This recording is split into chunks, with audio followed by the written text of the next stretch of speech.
Welcome to episode 7, Mobile Optimization, Conquering the Mobile SERPs. So with mobile search exploding across the world, it's super important that your website is mobile optimized and friendly for anyone viewing your website on pretty much any device. So we're going to be talking about mobile responsiveness, site design, site legibility, speed, and much more when it comes to ensuring that your website is tip-top and ready to rank on mobile. Let's get into it. Guys, if you're enjoying this video, why don't you subscribe so you can get the next one?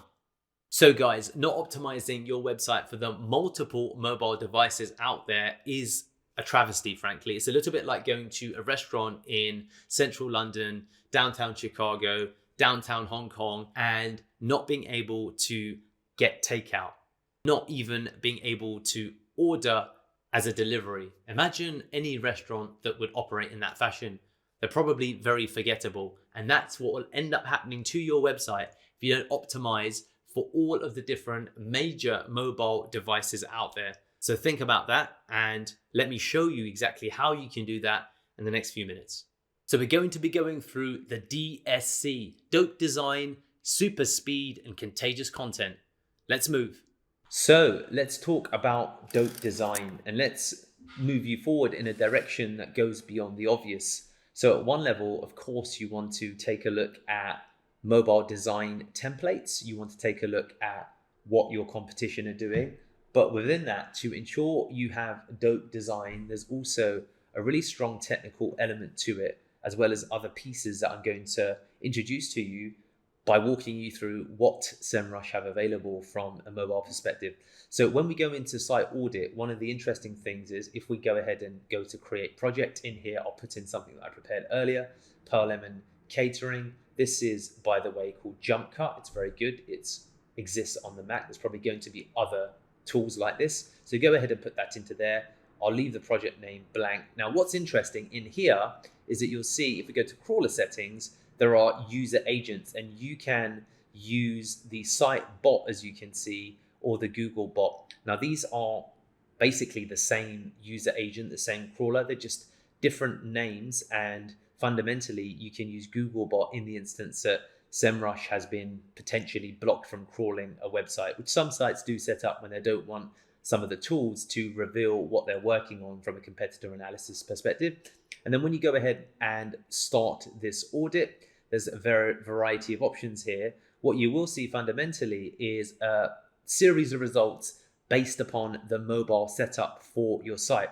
Now let's go ahead and look at another section of this that's also important. If we now jump into, for example, organic research, we'll go ahead and have a look at the organic competitors, but we'll go ahead and have a look at pearllemon.com. And then once you go into search, what you'll see is there's also an option to have a look at who's being rewarded from a mobile perspective. And looking at it from this SERP-based result in terms of, for example, the site, the top keywords and pages it's being rewarded for, what are the SERP feature trends, there's a whole range of areas to look at to determine fundamentally how this site is performing on mobile, which is a really good way to think about it. Not only that, there's also the SEO content template. So we discussed this in a previous episode, but what you're actually able to do, as you can see here, it's already defaulted to it, is look at SEO content template creation based upon, for example, a UK desktop or a phone. So again, if we go ahead and type in SEO services in here, it's now going to give us a content template based upon what result appears for mobile search results for SEO services. And as you can see now, it gives us a whole range of options based upon a mobile search result. So these things, I believe, are also key to building dope design. What are your competition doing? And you can discover this all within the Semrush dashboard. Okay, so now that we've got dope design, let's now talk about speed. So as you can see, I've Googled Google Page Speed Mobile. So Google has its own tool, and a quick tip with this is always to look for Google Page Speed Mobile and then type the word alternative, and you'll get a whole range of other tools. So I recommend that you can go ahead and put in your website into any of the alternatives that you wish. For the sake of this example, let's have a look at what result that we've got for Pearl Lemon. So I've just run this report, and as you'll see, there's definite areas of significant improvement that I'll send to the team. And as you can see, there's core web vitals assessment. We've got performance issues here on this side. And what you'll notice if we go to desktop also, that there are differences from mobile to desktop. So in terms of speed, looking at this result from a page speed perspective is definitely something that you want to engage in to determine fundamentally what are the next series of actions that you need to engage in to get a great result from a mobile perspective. Okay, so now let's have a look at what we can do from a mobile perspective when it comes to building contagious content. What I'd recommend is manually actually looking at a site that's performing incredibly well in your niche on mobile and have a look at the structure of the content to visually look at how it actually is laid out. So I've got an example here from Backlinko. This is their page on what is SEO. And what you want to notice is the optimization on mobile for this content. So just a couple of quick features.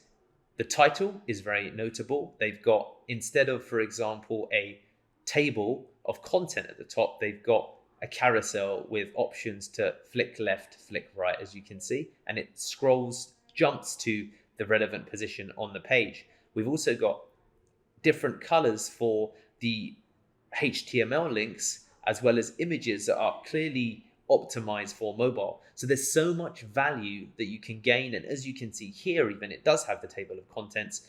And the point is that there's so much value if we just continue scrolling on actually just looking through some examples of websites that appear beautifully on mobile and have a look at, well, is this the type of content that is shareable and that could look like it's contagious? Notice the short sentences, notice the clear and consistent paragraphs, notice how fundamentally easy and actual enjoyable it is to scroll through this content.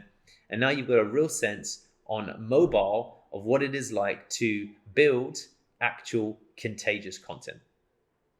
Hey guys, we've come to the end of episode 7, and just to recap, we went through the DSC, that's dope design, super speed, and contagious content. Now, time for episode 8.